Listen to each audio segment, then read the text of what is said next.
Episode 18 range of at the ring side.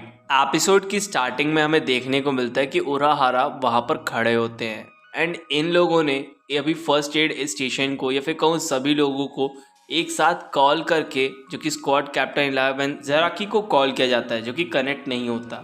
इनका मतलब ये था कि वहाँ पे शायद स्क्वाड मेंबर्स जो उसकी सर्वाइव नहीं कर पा रहे। तभी हमें देखने को मिलता है कि वो कॉलिंग करते हैं कैप्टन को, कुरो को।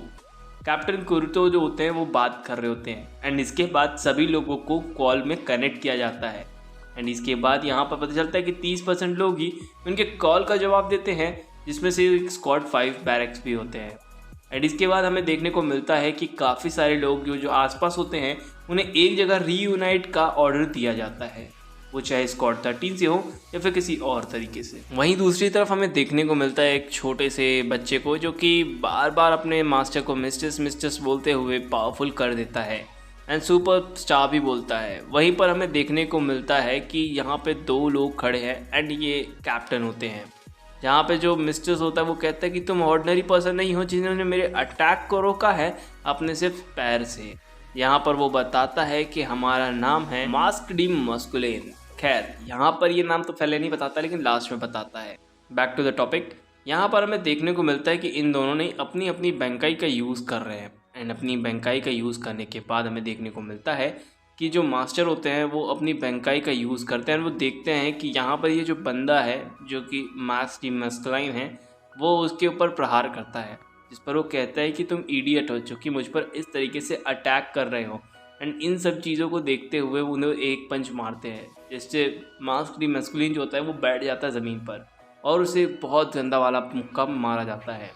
क्योंकि अभी जैंग अपने बैंकाई वाले फॉर्म में है तो ये ज़्यादा पावरफुल होंगे। एंड यहाँ पर हमें एक और चीज़ देखने को मिलती है कि वो बंदा जो होता है बहुत ज़्यादा पावरफुल होता है, वो उसके सर पर हेड भी मारता है लेकिन इसका कोई भी फ़ायदा नहीं होने वाला और वो ज़मीन पर जाकर गिरता है क्योंकि कैप्टन ज़्यादा स्ट्रॉन्ग थे इसके मुकाबले। फिलहाल हमें देखने को मिलता है कि वो बंदा बेहोश पड़ा है, तभी उसकी आत्मा रोने लगती है और वो कहती है कि मास्टर द सुपरस्टार आप उठ जाइए। वहीं दूसरी तरफ जो कैप्टन होते हैं वो उस पर ध्यान नहीं देते। तभी वो कहते हैं कि वो बैड गाय वापस आएगा, उसको जल्दी ख़त्म करो। यहाँ पर वो इसकी बात समझ नहीं पाते एंड तभी वहाँ पर पावरफुल प्लेयर को पावर अप करके इस बच्चे के बोलने पर या फिर उनकी आत्मा को बोलने पर वो उठ खड़ा होता है एंड अब इसके माथे पर एक ज़्यादा जैसी कुछ चीज़ें चमक रही होती है। लेकिन यहाँ पे जो सुपरस्टार होता है वो बहुत ही ज़्यादा खुश होता है एंड अब उसकी बीट करने लगता है, यानी कि मास्टर को उससे बहुत गंदा वाला पेला होता है। अब इसकी वजह से मास्टर जो होते हैं थोड़े से ज़ख्मी हो जाते हैं मुंह के पास से एंड इसके बाद भी ये लोग फाइट करते हैं, जहाँ पे वो सिंगल स्टार ईगल किक के यूज़ करता है एंड वहीं पर मास्टर अपने ब्लेड्स के हाथ के हथौड़े का यूज़ करते हैं, जो कि बाबा जी का डैश एंड डैश होता है। यहाँ पर हमें देखने को मिलता है कि जो मास्टर होते हैं या फिर कहूँ कैप्टन होते हैं वो एकदम पिला दिए गए होते हैं, बिल्कुल बिछा दिया गया होता है मार के इनको। अब इनके मुंह से खून ही खून निकल रहा होता है। वहीं पर दूसरे कैप्टन्स को दिखाया गया है जो कि इस चीज़ को देखता है एंड वो मुस्कुराता है। तभी वो जेम्स को ख़त्म कर देते हैं। जेम्स वहीं से आधा कटा हुआ मरता है, जिस पर मास्टर्स कहता है या फिर कहूँ मिस्टीरियस, जो कि कहता है कि तुम्हारी हिम्मत कैसे हुई उस बच्चे को मारने की। इस पर वो कहता है, मतलब मास्टर जो होते हैं वो कहते हैं कि ये मेरे गाने और संगीत के बीच में आ रहा होगा, इसलिए मैंने इसे ख़त्म कर दिया। बेसिकली यहाँ पे हमें देखने को मिलता है कि जो ये वाला कैप्टन होता है वो बहुत ज़्यादा कॉन्फिडेंट होता है अपने पावर्स को लेकर, क्योंकि इसने भी बैंकाई का यूज़ करता है एंड यहाँ पर वो मास्कड मस्कुलिन को जलाने की कोशिश करता है एंड इस चीज़ में वो लगभग कामयाब भी होता है। लेकिन यहाँ पर जो ये बंदा होता है वो बहुत ज़्यादा पावरफुल होता है एंड वो कहता है कि तुम्हारे स्पेल मेरे पे काम नहीं करेंगे। वो अपने ईयर को ही फाड़ देता है, मतलब ईयर के पर्दों को, कान के पर्दों को। एंड इसके बाद अब उसके चेहरे से एक लाइट चमकती है जो कि इस कैप्टन को जाकर हिट करती है एंड उनके पेट पर भी एक स्टार जैसा मार्क बन जाता है। इसका मतलब ये एक लेज़र बीम टाइप में थी जो कि अनएक्सेप्टेबल थी एंड उसे हरा भी दिया जाता है।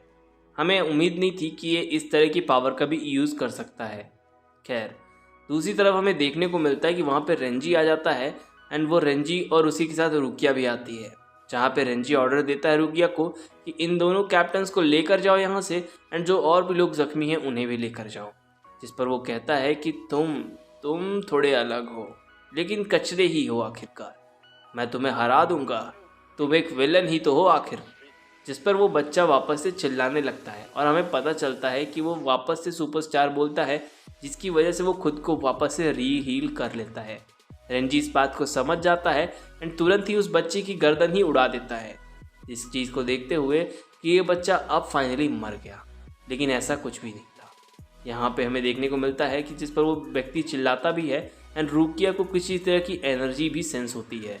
जब वो नीचे जाकर देखता है तो पता चलता है कि काफ़ी सारे लोग जख्मी पड़े हैं एंड उन्हें ठीक किया जा रहा है।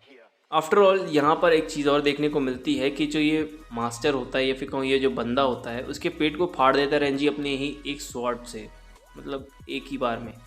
लेकिन यहाँ पर हमें एक और देखने को मिलता है कि जो इसकी आत्मा है ना, वो सुपरस्टार बोलने लगती है एक बच्चे के फॉर्म में आकर, जिसके बाद वो खुद को हील करता है एंड इसके अब मास्क और बाकी सभी जो चीज़ें होती हैं वो पावर अप करती है एंड कम्प्लीटली ब्लैक कलर में कन्वर्ट हो जाती हैं, जिसे रेंजी भी नोटिस करता है। और रेंजी कुछ भी सोचता उसके पहले वो स्टार मर्डर पंच मारना स्टार्ट कर देता है। लेकिन इसका कोई फ़ायदा नहीं था, क्योंकि यहाँ पर हमें पता चलता है कि उसने इस अटैक को रोक लिया है। तभी मास्टर्स जो होता है ये फिर ये बंदा अपने आप को और भी पावरफुल करता है, मास्कड मस्कुलिन। एंड यहाँ पर वो मास्कड मस्कुलिन एक काफ़ी बड़ा अटैक बनाता है एंड इस अटैक को प्रेशराइज करता है, जहाँ पर उन सभी आत्माओं को वो खुद ही ख़त्म कर देता है, जिस पर आत्मा उसे रुकने के लिए भी कहती हैं। लेकिन ऐसा करने से वो कुछ भी नहीं रुकता। वो कहता है कि मैं तुम्हें वापस जिंदा कर लूँगा, लेकिन इस विलन का मरना काफ़ी ज़्यादा ज़रूरी है। एक्चुअली में ये रेंजी को विलन समझ रहा होता है और खुद को हीरो। तभी उसे स्नेक टाइप की आकृति दिखना स्टार्ट होती है, जिसे देखते ही उसकी हंसी रुक जाती है एंड वो कहता है क्या ये इसकी बंकाई है। एंड वो कहता है कि ओ तो तुम बंकाई के बारे में जानते हो, लेकिन तुम्हें इस चीज़ के बारे में पूरी तरीके से नॉलेज नहीं होगा। ये शिक्काकाई है, बंकाई का थोड़ा डेवलप्ड रूप है, जहाँ पे सोल सोसाइटी इन सब चीज़ों को नहीं जानती एंड ये चीज़ सोल किंग ने इसे नाम दिया था एंड ये एकदम प्रूवन है, ज़ाम्बी मारू। खैर, तुम इस नाम को पुकारने के बाद उस चीज़ को समन कर सकते हो एंड अब वो अपने पावर लेवल को अप कर चुका था, यानी कि ये बंदा बंकाई से भी ऊपर लेवल की पावर को अचीव कर चुका है, जहाँ पर वो कहता है कि मैंने अगर उसका नाम पुकारा तो तुम तो मारे ही जाओगे।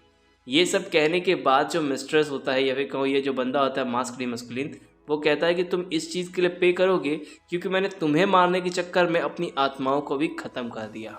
इसके बाद वो कहता है कि अब तुम मरो, और यहाँ पर दोनों तरफ से फाइट होना स्टार्ट होती है, जहाँ पे जो रेंजी होता है उसे अपने एक पावर हाथ से पकड़ लेता है एंड ज़बरदस्त तरीके से उसके पेट में वो स्वॉर्ड को घुसा देता है। ऐसा लगता है मानो कि सांपों के पेट के अंदर ये फाइट चल रही हो और एक ही टाइम में जैगा टॉपिन नाम का एक पंच बनाकर मारा जाता है, लेकिन इसका भी कोई काम नहीं आता एंड यहाँ पर जो हमारा रेंजी होता है उस मास्कड मस्कुलिन को मार देता है। Don't be shock because of कि ये बंदों की जो पावर है वो वापस से लौट जाती है यवॉच के पास, जिस पर यवॉच उस आत्मा को अपने अंदर ही ले लेता है, एक दिव्य ज्योति टाइप में चीज़ें, एंड वो खुद वहाँ से चला जाता है एक ऐसा ब्लैक शेडो का यूज़ करते हुए। तभी वहाँ पर दूसरा व्यक्ति अपीयर होता है जो कि बताता है कि यवॉच जो है वो स्लीप करने गए हैं एंड वो सभी क्विंसीज से कनेक्टेड हैं।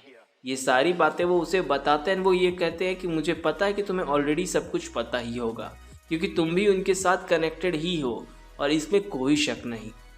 खैर, तुम्हारे जो ग्रैंडफादर थे, जहाँ तक मैं गेस कर पा रहा हूँ, सोकेन इशिदा, वो भी इस चीज़ को जानते होंगे एंड वो खुद भी कनेक्टेड रहे होंगे और वो ये सब चीज़ें फिगर आउट कर पा रहे होंगे। तभी इशिदा उसकी तरफ देखता है एंड वो कहता है कि तुम मैजेस्टी के सक्सेसर हो। एपिसोड वहीं पर बूम। गाइस, अगर आपको एक्सप्लेनेशन अच्छी लगी हो तो प्लीज़ चैनल को जरूर सब्सक्राइब करना, बेल आइकन दबाना बिल्कुल भी ना भूलें। जो मेरा न्यू चैनल है प्लीज़ उसे जाके सब्सक्राइब कर लीजिए। Thank you.